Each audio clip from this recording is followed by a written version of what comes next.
Dear friends, have you ever thought of how electrical heaters generate heat energy by using electricity? That's what we want to learn today. Say, we consider a simple idea like this. Say, we have a conductor. We have a conductor like this. Say, this is position A and end B of the conductor. Now, end A is at potential VA, end B is at potential VB, and we assume VA greater than VB. VA greater than VB. Therefore, electric current has to pass from A to B. Even though in conductors electrons flow in the opposite direction, the current direction is always from high potential to low potential.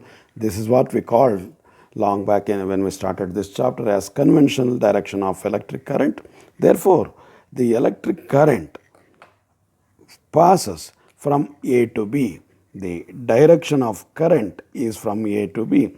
Say, we imagine delta Q amount of charge pass from A to B in time delta t seconds.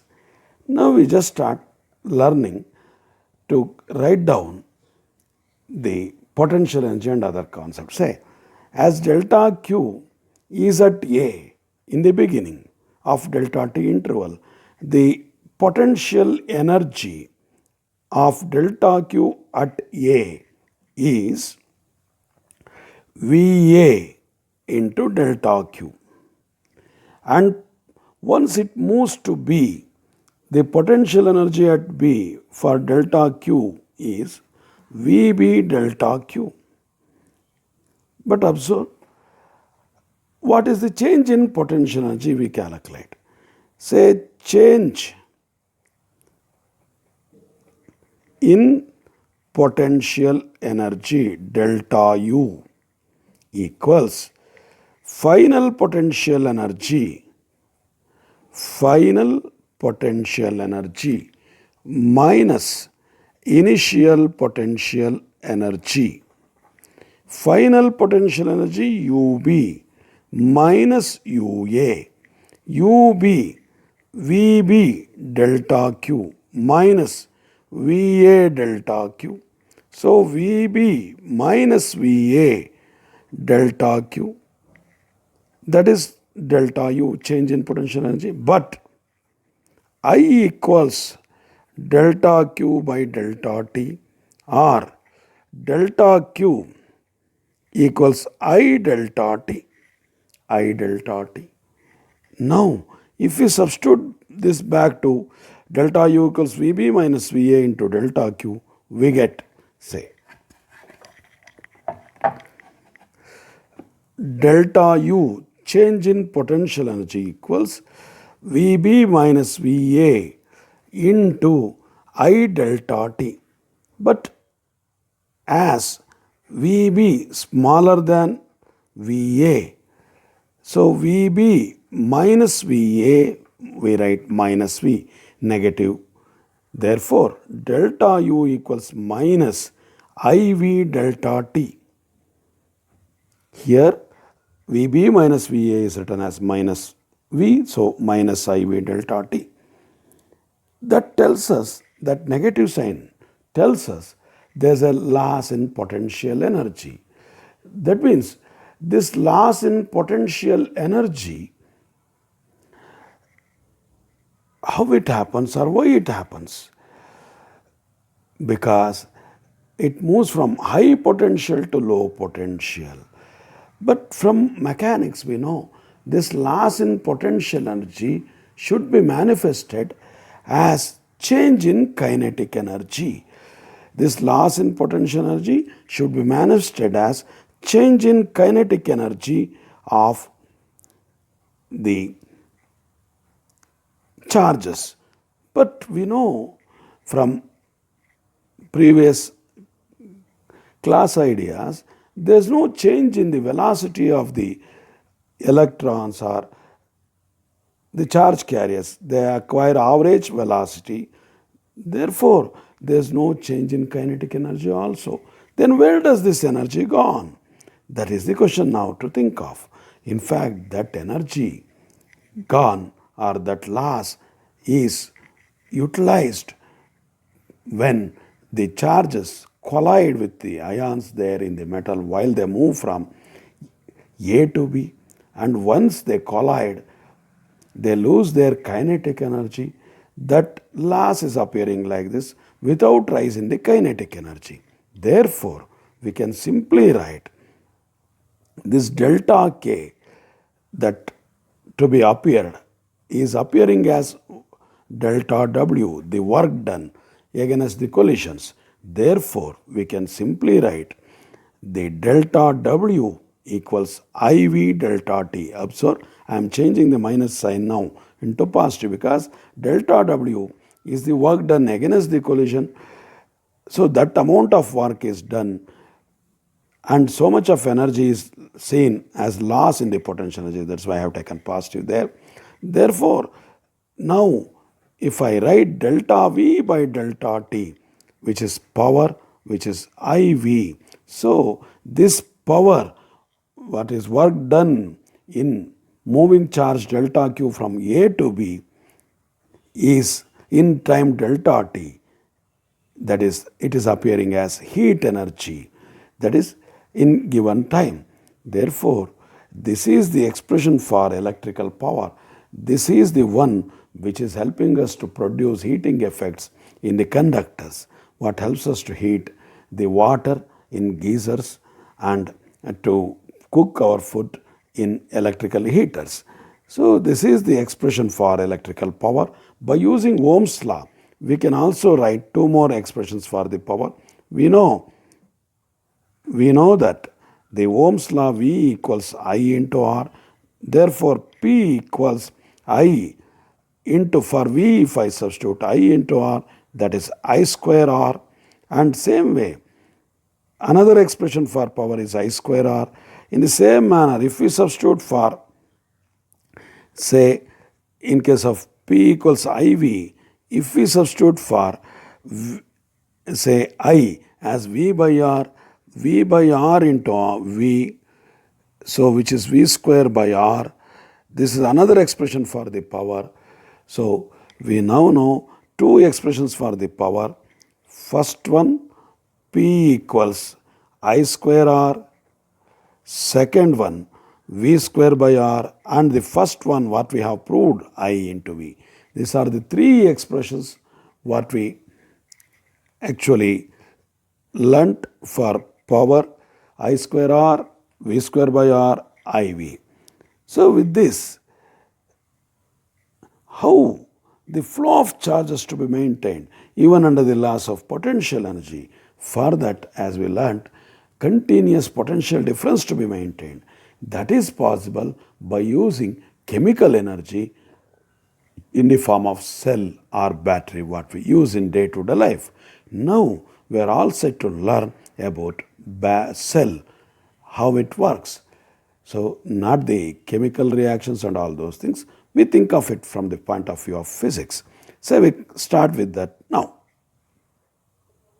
A cell or an EMF source is what we use in day-to-day life. When more cells are used in combination, that is called as battery, as you know from your high school classes. Now we start with basic physics of a cell. Say a cell basically consists of three parts. Say in a container, a liquid is taken, or sometimes it is also a solid. It is called as electrolyte. An electrolyte. Now we are learning about cell. An electrolyte is there. And inside this electrolyte, we dip two conductors which are called as electrodes.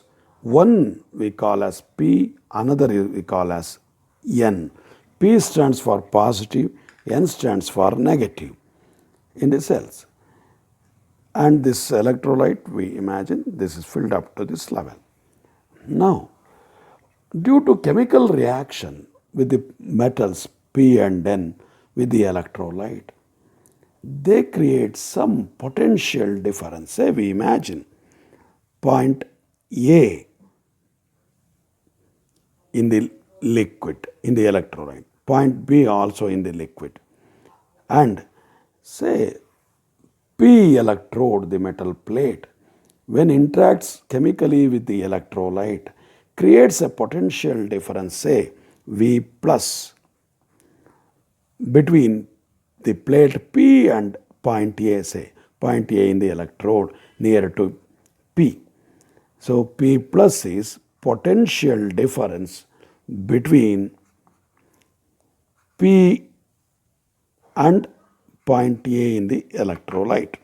In the same manner, V minus, say the potential difference created by plate N, metal plate N, with the electrolyte between B, point B near to N, so between N and B we write. Therefore, if we want to calculate the potential difference between P and N, we write V. Then potential difference V can be written as V plus minus, say minus of V minus, because say my V minus is negative compared to the potential difference at A. So we write like this, minus of minus. Therefore, the potential difference between P and N now V plus V minus. So that is the potential difference.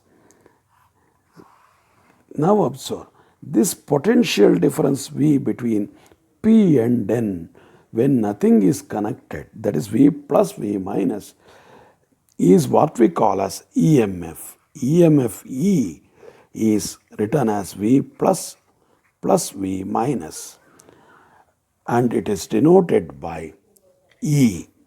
It is denoted by E.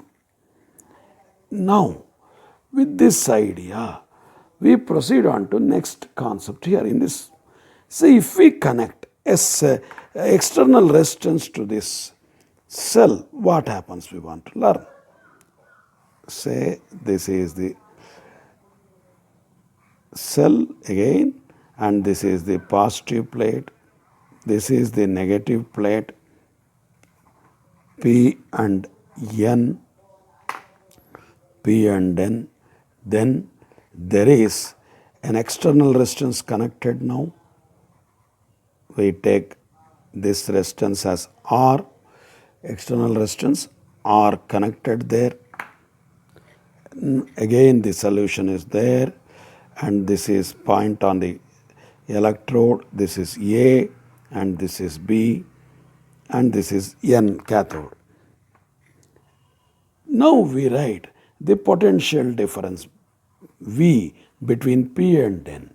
The total potential difference between P and N, V can be written as now the three things: potential difference between P and A, potential difference between A and B, potential difference between B and N. We write, say potential difference between P and A, first thing, plus potential difference between A and B, plus potential difference between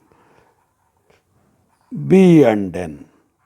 So these are the three things now. But observe, in the previous thing, I have not written potential difference between A and B, as A and B are at the same potential as they are inside the electrolyte, 2 points in the electrolyte, and no current flows in this circuit in previous diagram. In this diagram, that's why I have not written potential difference between A and B. But now, as resistance is connected, some current passes from P to N through the external resistance. Therefore, another current inside the cell passes from B to A, negative to negative side, N to P, positive, from B to A there. Therefore, we must write potential difference between A and B also. Between A and B also. Therefore, potential difference between P and A, you know, V plus as we did. And potential difference between VAB, I write VAB plus potential difference between B and N, I write V minus. But you know V plus V minus is E, what we have written there. So V equals E plus VAB, E plus VAB according to this equation. Once we know this, V equals E equals V plus AB. So what is VAB? We want to write. VAB in our formula is potential difference between A and B. Potential difference between A and B means 2 points inside the electrolyte. What it is we want to write. Say we write like this. Just observe. Potential difference we have written now. V equals, I write E, say plus VAB, and VAB I write it as minus I into R, where I is the current, R is the resistance offered by electrolyte, resistance offered by the electrolyte between the B and A when current flows from B to A. That resistance R is called as internal resistance also for the cell. And why I am writing minus? Observe why the minus sign for IR. It is, say in the outside it is flowing from positive to negative, inside the current is in opposite direction B to A compared to outside. Therefore, to indicate that I have written minus sign there. Therefore, VAB is minus I into R. So, we can simply write V equals E minus IR. But what is V? From Ohm's law, V equals I into R, because V is potential difference, as we have written. V is potential difference between P and N, which is connected to R. If I is current in this resistance R, I into R is the potential difference according to Ohm's law.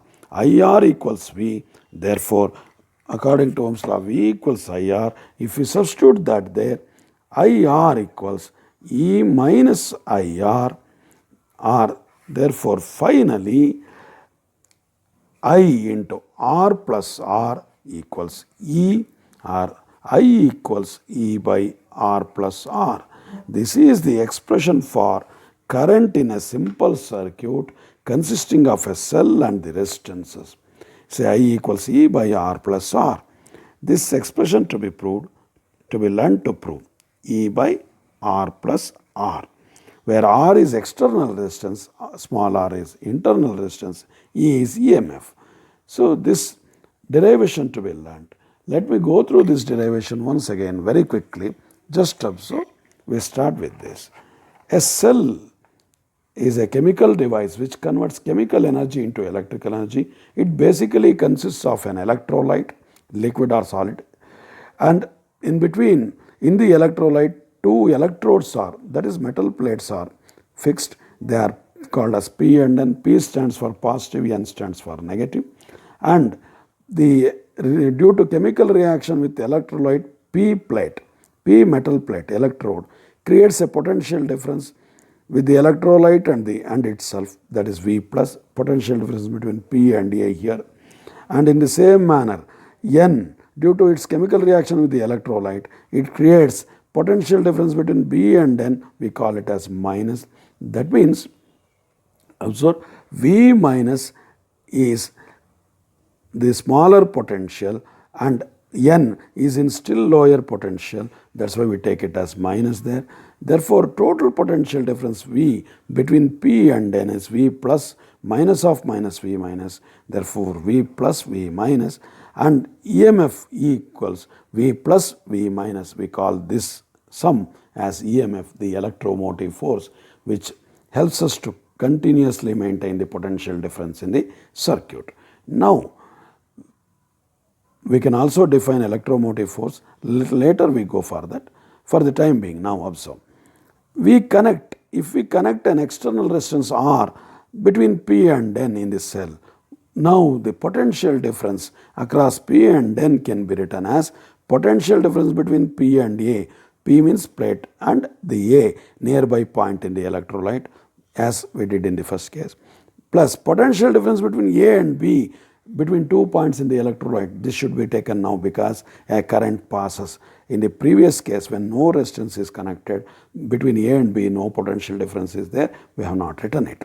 And then plus potential difference between B and N also to be taken, that is V minus. Therefore, net potential difference between P and N is V plus VAB plus V minus. But we know V plus V minus is what we call as EMF E. So, V equals E plus VAB. So, once we have written this, say we write what is VAB. VAB, the potential difference across A and B, it is written as I into R because say when current flows from B to A, the ions in the electrolyte gets collided inside the electrolyte. They face some resistance. Therefore, electrical resistance in between from B to A is what we call as internal resistance, and we denote it by small r, lowercase r like this. VAB is minus IR.